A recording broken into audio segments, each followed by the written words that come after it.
श्रीमंदिर परिक्रमा प्रकल्पर खंडे लाइट पत्थर सहित बबी दास को नाँ जोड़ा प्रसंग में मुह खोलिला तांको परिवार। बबी दादा जजाति केशरी दास अभियोग को मिथ्या एवं भित्तिहीन कहवा सहित निंदा करिसेंति।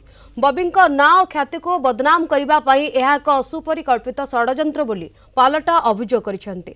बबी उआस बोली जहाको कुहा जाउछि ताहा बबी जेजेंक पैतृक घर बोली तांको दादा कहिसेंति। एही परिवार अभिजातीय परंपरा एबे भी अक्षुण्ण रहिछि। जो परिवार श्रीमंदिर नेतटी किणी आनी घर चूल बांधी गर्व अनुभव करती से परिवार महाप्रभु संपत्ति भोग करने अभियोग दुर्भाग्यपूर्ण बोली से कहते। अभियोग पछरे हीन राजनैतिक उद्देश्य थिबा से कहते। एही घरे लागिथिबा खंडे लाइट श्रीमंदिर खंडे लाइट पत्थर नुहे। एही पत्थर किणार जीएसटी बिल मध्य से देखाई पारिबे। आवश्यक पड़िले अभियोग विरोध में अदालतर आश्रय नहीं पारंती बोली से कहते।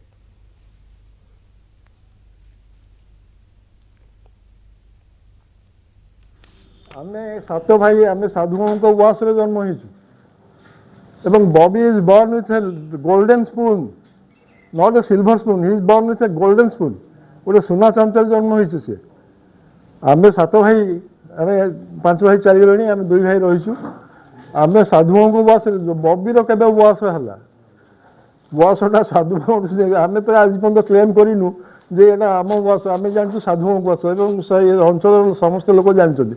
अद्वैत प्रसाद दास पुओ he was not politically ambitious किंतु जाजपुर म्युनिसिपालिटी चेयरमैन थे।